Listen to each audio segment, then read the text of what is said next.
Transporter साथियों को, motor मालिक और ड्राइवर साथियों को एहतराम बादू का राम राम।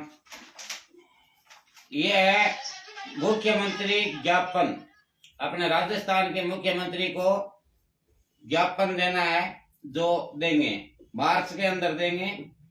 मार्च तक का टाइम इसलिए है कि कोई भी ट्रांसपोर्टर भाई या मोटर मालिक या ड्राइवर भाई किसी का अच्छा विचार हो कि ये एक लाइन इसके अंदर और लिखनी है, तो लाइन आप लिख के मेरे व्हाट्सएप पर मैसेज कर देना, और उस लाइन को सभी लोग पढ़ेंगे। सभी ने राइट कर दी तो वो लाइन इसके अंदर लिख दी जाएगी। इसलिए इतना मार्च तक का टाइम है। मार्च में कौन सी तारीख का देंगे वो तारीख आपको ग्रुप के द्वारा, सोशल मीडिया द्वारा आपको बता दी जाएगी। उस तारीख को जो भी ट्रांसपोर्टर भाई साथ में कलेक्टर के वहां हम देंगे ये ज्ञापन, तो वहां कलेक्टर ऑफिस जाने के लिए, साथ में जाने के लिए जो भी भाई ट्रांसपोर्टर भाई, गाड़ी मालिक या ड्राइवर भाई इच्छुक हो, तो उस तारीख को आप अपने ट्रांसपोर्ट नगर में आ जाना, फिर यहाँ से साथ में चलेंगे। अब मैं बताता हूँ आपको कि 12 जनवरी 2025 को अपने यहाँ बीकानेर ट्रांसपोर्ट नगर में जो एसोसिएशन का प्रोग्राम रखा गया था, उसका मेन मुद्दा क्या था? मेन मुद्दा ये था, ट्रांसपोर्ट एंड ड्राइवर आयोग, ये सरकार के साथ अपनी यही लड़ाई है। और उस आयोग के अंदर कम से कम 29 मांग रखी गई है। जो 29 मांग वही है जो प्रॉब्लम है ड्राइवर भाई की, मोटर मालिक की, ट्रांसपोर्टर की। उसमें पार्टी की भी कई बार प्रॉब्लम होती है। जैसे कि मान लीजिए कि आपने 2 दिन पहले पढ़ा होगा, हनुमानगढ़ की कोई मिल से वो चना की गाड़ी गायब हो गई थी, तो वहां पे पार्टी की भी प्रॉब्लम आ जाती है।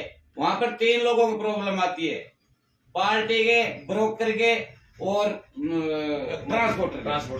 ट्रांसपोर्टर भी तो उसमें इन्वॉल्व होता है कि ट्रांसपोर्टर से गाड़ी लगती है, फिर गाड़ी वाला तो माल को बेच दिया फरार, अब पार्टी आके ट्रांसपोर्टर को पकड़ लेती है।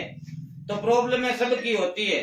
तो आयोग के अंदर 29 मांग है, सूत्रीय 29 मांगे हैं। जो जितनी प्रॉब्लम है वो सारी 29 मांगों के अंदर है। तो सरकार यदि 29 मांग पास नहीं करके 16 पास भी कर देगी ना, तो भी गाड़ी वाले जो शोषण है हो रहा है ना, शोषण से बच जाएंगे। क्योंकि मेन मुद्दा तो यही है, जो रोड पे होता है, आप किसी से छुपा हुआ है नहीं, एक हवलदार आता है वो भी गाड़ी रोक के 500 रुपया ले जाता है। उसके लिए 500 रुपया कुछ नहीं है, लेकिन आप लोग 500 रुपया कमाते हो तो उसमें टाइम लगता है।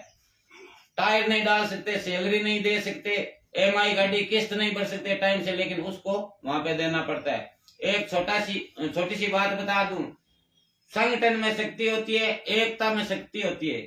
अकेले घूमते रहो, मार खाते रहो, पीटते रहो, कोई नहीं सुनेगा। छोटा सा वाक्य, जयपुर RTO ने, अभी आपने देखा होगा 4-5 दिन पहले की तो बात है, सही सही, जो अपने एंट्री अवध वसूली करने के चक्कर में गाड़ियों को एक्सटेंड करवा दिया।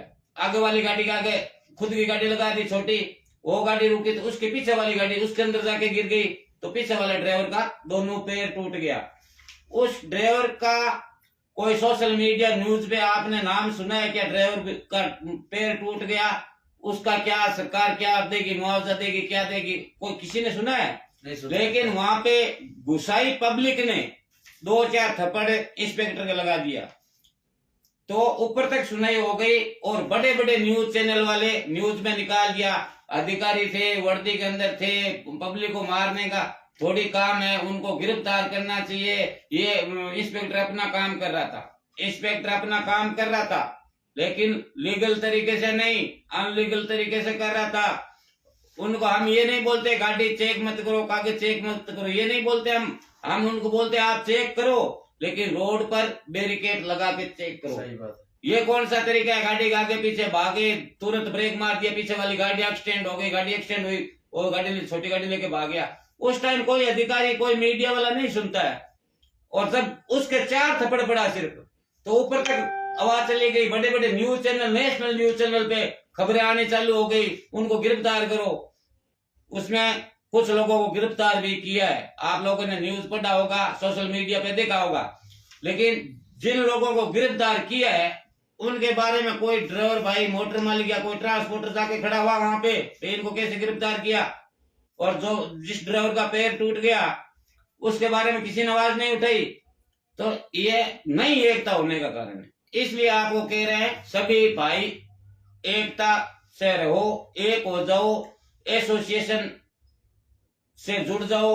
और जहां पर भी एसोसिएशन आपके लिए आवाज उठाती है, तो जहां भी आप, जैसे मान लीजिए बीकानेर में हम बैठे हैं और बीकानेर से हम ये ज्ञापन देने के लिए जा रहे हैं, हमें तारीख, हम आपको तारीख बताएंगे, इस तारीख को हम ज्ञापन देंगे, तो उस तारीख को आसपास में जो लोग हैं, जैसे ट्रांसपोर्ट नगर है, खारा है, गजने, चुंगी है, बीकानेर के अंदर जो लोग हैं वो तो आ सकते हैं ना कम से कम, कि चलो हम भी साथ में चलेंगे ज्ञापन देने के लिए। यहाँ पे हमने प्रोग्राम रखा, कितने लोग आए, जहाँ पे कम से कम 1000 लोग आना चाहिए था, लेकिन एक रहोगे नेक रहोगे, बटोगे कटोगे, ये गलत मत समझना आप, ये सच्चाई है कि बटोगे तो कटोगे, एक रहोगे नेक रहोगे, साथ रहोगे सुनाई होगी। नहीं तो आज सालों साल से इतिहास बना हुआ है, ड्राइवर को रोड पे पीटता है, जिसके पास 70 लाख की गाड़ी है, 70 लाख का माल भरा हुआ है, लेकिन एक साइकिल वाला 1000 रुपये की साइकिल वो थप्पड़ मार के चला जाता है, माँ बहन की गाली दे के चला जाता है, कोई सुनता है उसकी? क्यों? कारण क्या है? क्योंकि आप एक नहीं हो, एक रोड पे पीटते हो, दूसरा पास से निकल जाता है, और जो पास से निकलता है ना उसको ब्रेक मारना चाहिए, वहां पे रुकना चाहिए और पूछना चाहिए क्यों मार रहे हो इसको, उसके साथ होना चाहिए।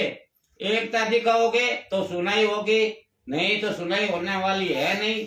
ये आप लास्ट स्टेज समझ लेना चाहिए गाड़ी वालों के। जो अभी आवाजें उठ रही है ना, जो रिट एंड कानून आया था उसके बाद में ही ट्रांसपोर्टर जागरूक हुए, उसके बाद में ये जो संगठन बने ना ये सब उसके बाद में मतलब जागरूक हुए। तो चलो जागरूक देर से सही जागरूक हुए, लेकिन उनके साथ तो आप हो जाओ, टांग खींचने का काम मत करो।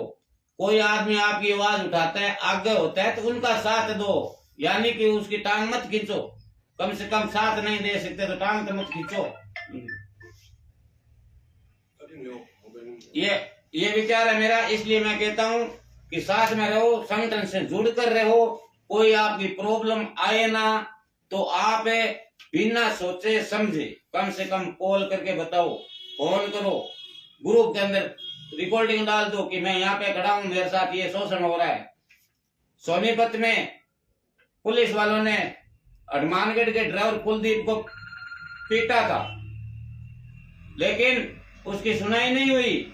हाँ ठीक है, हमारे भारत ड्राइवर एसोसिएशन के राष्ट्रीय अध्यक्ष जी सतीश जी जांगड़ा जी गुजरात से चल करके वहां हरियाणा गए थे, लेकिन उन्होंने क्या बोला, गाड़ी लेकर आओ, उसके बाद में FIR होगा और उसके बाद में कार्रवाई चालू होगी। गाड़ी का वहां पे क्या काम है? जब मारपीट का मामला है, ड्राइवर के साथ मारपीट हुआ है, हाथ उठाने का हक पुलिस वाले को किसने दिया? FIR ये होनी चाहिए, कार्रवाई ये होनी चाहिए। वहां पे गाड़ी का कोई मैटर नहीं है, ठीक है ना। गाड़ी टोल टैक्स पे खड़ी थी, ड्राइवर चाय पी रहा था, उसकी तबीयत खराब थी, इसलिए उसने रोक के सोचा चाय पी लूं। पुलिस वाले आके उसको प्यार से बोल देते, भाई यहाँ मत खड़ा रहे, आगे चला जा, बात खत्म थी। उसको आते ही मारने का कौन सी जरूरत थी? और मार दिया तो थाने के अंदर जाते हैं तो वहां बोलते हैं कि आप गाड़ी लेकर आओ, फिर FIR करेंगे। गाड़ी का क्या मैटर हुआ वहां पे? क्योंकि उनको पता है एकता नहीं है, गाड़ी वालों के अंदर एकता नहीं है। और एक होते वहां पे जांगड़ा जी गए, वहां पे हरियाणा के लोग इकट्ठा हो जाते ना, तो भी हजारों की तादाद में इकट्ठा हो जाते, और वहां SP DIG सबको आना पड़ता और उसकी सुनाई होती, कार्रवाई भी होती। लेकिन वो मैटर अभी चल रहा है, पीछा छोड़ने वाले तो नहीं है। जल्दी से कोशिश तो ये है कि जो दोषी थे उनको सजा मिले और कुलदीप को न्याय मिले। उसी तरीके से केतल के अंदर जो ड्राइवर का मोटर मालिक ने पैर काट दिया था, सर पाड़ दिया था, किसी ने सुनाई किया था क्या? भारत ड्राइवर एसोसिएशन के राष्ट्रीय अध्यक्ष जी और अखिल भारतीय ट्रांसपोर्ट एसोसिएशन के राष्ट्रीय अध्यक्ष RK शर्मा जी वहां पे पहुंचे थे और 6 दिन तक पंजाब और हरियाणा के बीच में घूमते रहे। लास्ट में आरोपी को गिरफ्तार करा के सरिये के अंदर डाल के फिर आए थे वो लोग। तो एसोसिएशन का ये होता है काम, ठीक है ना। आपसे आपकी मदद करते हैं, एसोसिएशन आपसे पैसा नहीं लेती है, किराया तक नहीं लेती है। जो आप बंदा वहां पे जाता है ना, वो खाना का पैसा तक नहीं लेते हैं, निःशुल्क सेवा।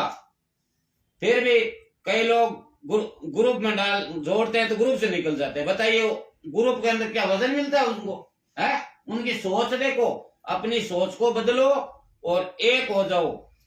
और मैं ट्रांसपोर्टर साथियों से भी कहना चाहता हूं, ये तो हो गई एसोसिएशन की बात। एक जो रोज काम करते हैं आप और हम और गाड़ी से काम होता है, उनके बारे में मैं बोलना चाहता हूं कि आप व्यापार करते हो, ठीक है, आप ट्रांसपोर्टर हो, सामने वाला भी ट्रांसपोर्टर है।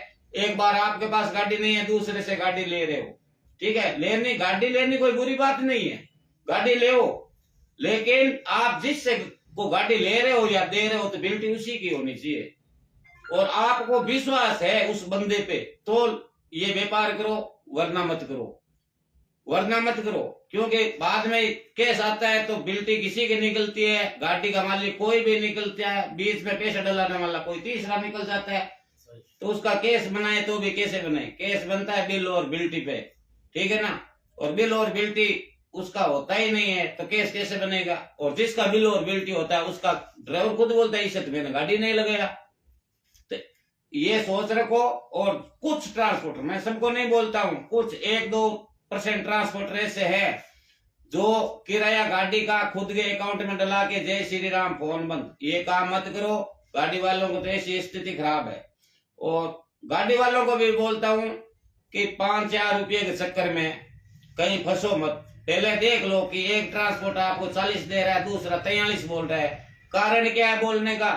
43 वो भी दे सकता है यदि 43 भाड़ा होता तो, लेकिन वो भाड़ा 40 ही होता है। वो 43 बोलकर आपकी गाड़ी लगाता है, आपका पेमेंट अपने अकाउंट में डलवाता है, उसमें 10-20 हजार आपको डालता है, बाद में बोलता है और डालता हूँ, बाद में आपका नंबर ब्लैक लिस्ट। ऐसा कई मैटर मेरे सामने आए, इसलिए मैं बोल रहा हूँ।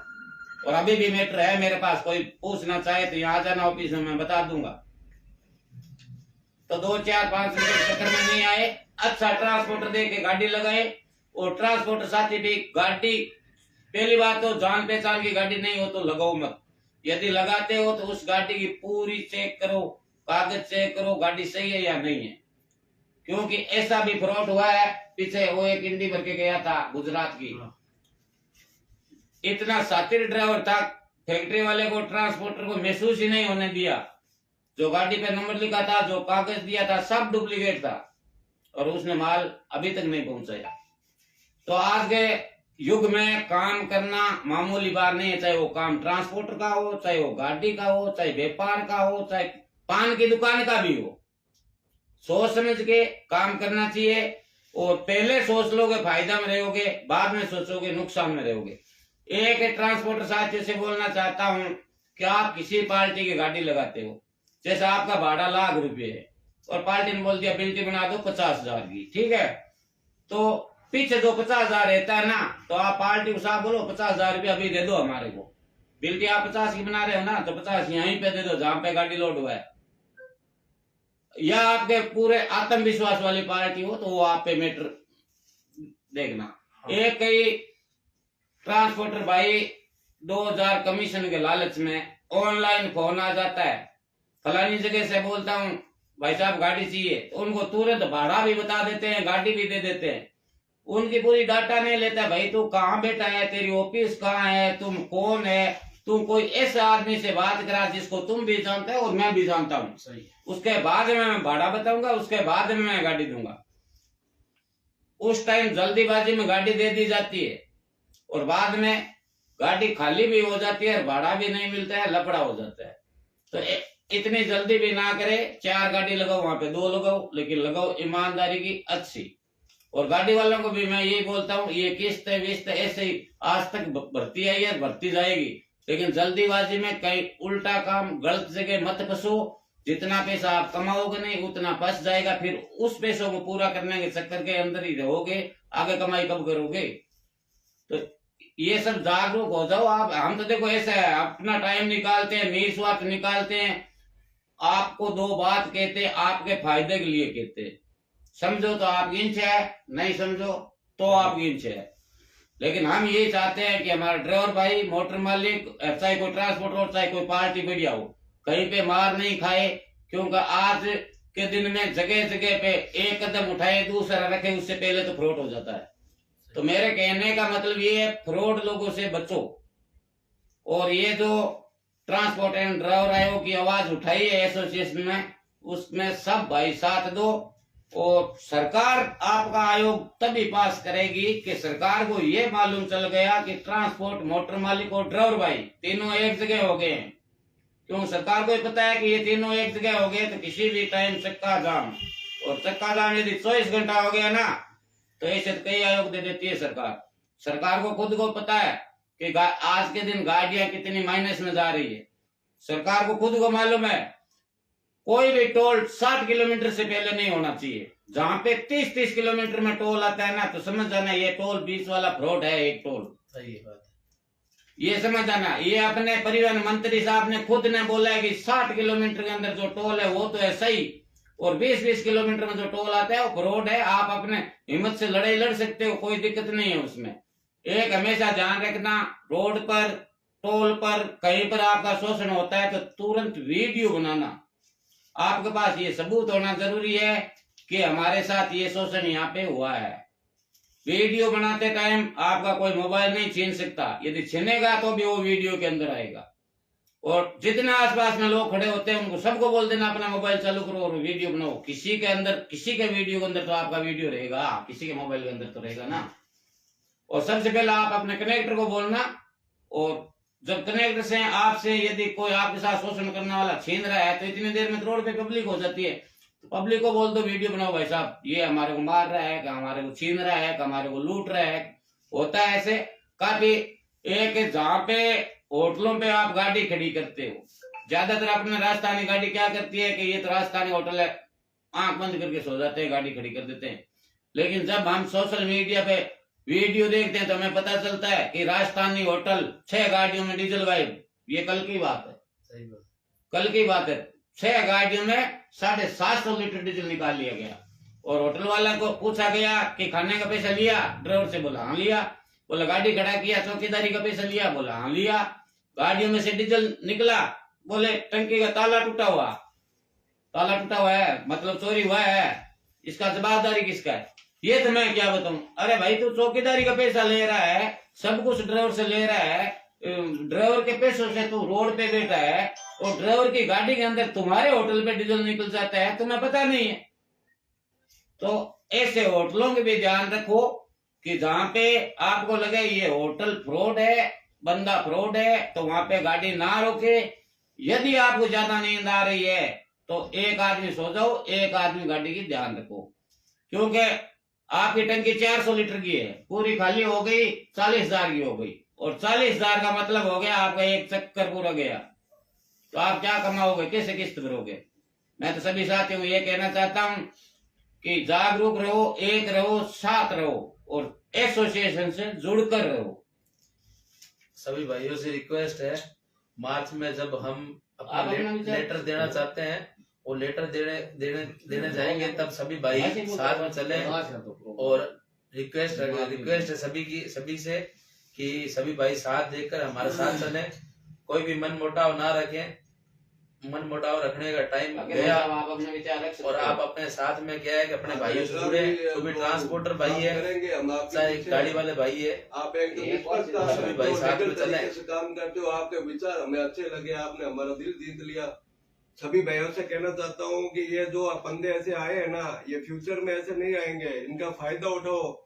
जो तन मन धन से जो फायदा पहुंचा रहे, अपना टाइम मैं इनको देख रहा हूँ 6 महीने से भाई साहब। एक दिन अगर आदमी अगर अपसेट हो जाता है ना, उसको पता है कि कितना नुकसान होता है। मेरा ये ना अभी महीने भर का केस है। गाड़ी वाला था बिहार का ड्राइवर, ठीक है, वो लोकेशन से जा रहा था, तो गलती से वो क्या है कि पहुंच गया म्यूजियम चौराहे पर। हालांकि उसको चाहते तो गंगानगर चौराहे पे रोक सकते थे, लेकिन उन्होंने रोका नहीं। मेरे पहुंचने से पहले 5,000 रुपए का उसका चालान कर दिया। ये आपके सामने है। अब बताओ, नो एंट्री का भाई साहब यहाँ बीकानेर में अगर 5,000 का चालान कर देगा, वो बिहार तक कैसे पहुंचेगा? ये समस्याओं का पूरा अगर अपने बात करेंगे ना तो साफ पूरा टाइम निकल जाएगा। आप लोगों का ज्यादा नो एंट्री में गाड़ी घुसेगी तो उसका पुलिस वाला चालान हम लोग करेगा। अगर बताएंगे ना परेशानी, सही है, हम लोग अगर बताएंगे ना, लगा हुआ है वहाँ पे, पुलिस वाले को रोकना भी तो चाहिए ना गाड़ी को। भाई 5,000 रुपए का ये देखो, पुलिस ये वाला कैमरे का देखो आप, ये 5,000 के ये है ना, गाड़ी वाले ने भर भी दिया, लेकिन आप ये नहीं, बताओ, ये 5,000 रुपए का ये है ना, हिंदुस्तान के कौन से कानून में लिखा हुआ है कि नो एंट्री का चालान 5,000 का होता है? लेकिन हमने क्या करे साहब, हमारे पास कोई हथियार नहीं है। हम अगर 6 आदमी 10 आदमी वहां जाते ना तो उसको शायद हो सकता है चालान भी कैंसिल करना पड़ेगा। मेरे ऑफिस के आगे आरटीओ ने कैसे चालान बढ़ाया था, लेकिन हम लोगों ने पूरी कम्युनिटी बनाई, हमारी टीम है, मजबूत टीम बनाई, तो उसने बकायदा वो चालान उसने कैंसिल किया। साहब हमारे ट्रांसपोर्ट का रजिस्ट्रेशन आप रख लो और हमें कहीं जगह दे दो। तो ये कोई मशवरा नहीं है, ये कोई हथेली का जरिया नहीं है साहब। इन्होंने जो भी टाइम बताया है ना परेशानी, इससे 20 गुना और ज्यादा परेशानी है। इस लोग फायदा ऐसे लोगों का हमें पूरा तन मन धन से सपोर्ट करो, थोड़ा सा टाइम निकालो। आपको हम नहीं बोलेंगे कि आप रोज यहाँ पे आओ, आप महीने में एक बार आओ। कोई भी परेशानी है तो देखो जो जितनी होगी कोशिश करना हमारा फर्ज है। मंजिल मिले या ना मिले ये तो मुद्दत की बात है, हम कोशिश भी ना करें ये गलत बात है। सही बात है। इसी के साथ में जय हिंद जय भारत। इनका कहना सही है। जो ड्राइवर था वो बीकानेर के लिए नया बंदा था, उसको पता नहीं था कि नो एंट्री कहाँ से चालू होती है। तो वो पहले गंगानगर चौराहे पर पहुंचा। तो इनका कहने का मतलब है जो गंगानगर चौराहे पे ट्रैफिक अपने पुलिस वाले खड़े रहते हैं, उनको उस गाड़ी को वहीं पर रोकना चाहिए था। जब वो गाड़ी म्यूजियम चौराहे पहुंच गई तो वहां पे उस गाड़ी को रोका जाता है और 5,000 का चालान किया जाता है। चालान करने की ये गलत बात है, क्योंकि हाँ ठीक है, ये पुलिस वाले कौन है, अपने ही तो बंदे हैं, अपने में से निकले हुए, वो कोई अलग थोड़ी है। उनको समझना चाहिए कि ये नया बंदा है, गलती से आ गया। थोड़े एक जानबूझ के जाए, एक गलती से आए, उनमें फर्क होता है थोड़ा, ये समझना पड़ता है। और दूसरी बात इन्होंने क्या बोली कि हमारी कंपनी के सामने आरटीओ ने चालान किया, लेकिन हम वहां पे 5 या 10 जितने लोग बैठे थे, आरटीओ से बात किया, उनको बोला समझाया, तो आरटीओ ने चालान कैंसिल किया। 100 बात की एक बात है, मिला के बात वहीं पे जाती है कि संगठन में शक्ति होती है। जहाँ पे 10 लोग खड़े रहोगे आप, तो आपकी सुनी जाएगी, अकेले की नहीं सुनी जाएगी। इसलिए जहां भी रहो टीम बना के रहो। होटल पे भी 10 गाड़ी वाले खड़े हो ना, तो एक टीम बना लो और होटल वाले को भी बोल दो, देखो हम यहाँ पे खड़े हैं, हमारी गाड़ी की तुम्हारी जवाबदारी है, शाम को बोल के बाद में सो। हमारी गाड़ी में डीजल निकल गया, कुछ भी हो गया, उसकी जवाबदारी लेते हो क्या? उसके बाद में वहां पे खाना खाओ, सो। खाना खाने के बाद मत बोलना, क्यों खाना खाओगे पैसा लेके फिर बोलेगा मेरी जवाबदारी नहीं है, आप जाओ। इसलिए पहले बोलना। 5-10 गाड़ी खड़ी है, आप होटल में बैठे हो ना सब लोग, वहीं पे बात कर लो भाई, हाँ रुकना किसको है, जाना किसको है। तो 10 गाड़ी वाले ने बोल दिया कि हम तब रुकेंगे, सुबह जाएंगे। तो आपने खाना खाया, बोला नहीं खाया, तो खाना खाने से पहले होटल वाले को बुलाते हैं, बात करते हैं, उसके बाद में खाना खाएंगे, सोएंगे। ये करना, क्योंकि फ्रॉड होता है, जगह जगह पे फ्रॉड होता है गाड़ी वालों के साथ में, सुनाई करने वाला कोई है नहीं। जय हिंद, नमस्कार, राम राम। मैं मेरी वाणी का विराम यहीं पे देता हूँ। कभी और मिलेंगे और लाइव आते रहेंगे, आप साथियों के साथ मिलते जुलते रहेंगे जी।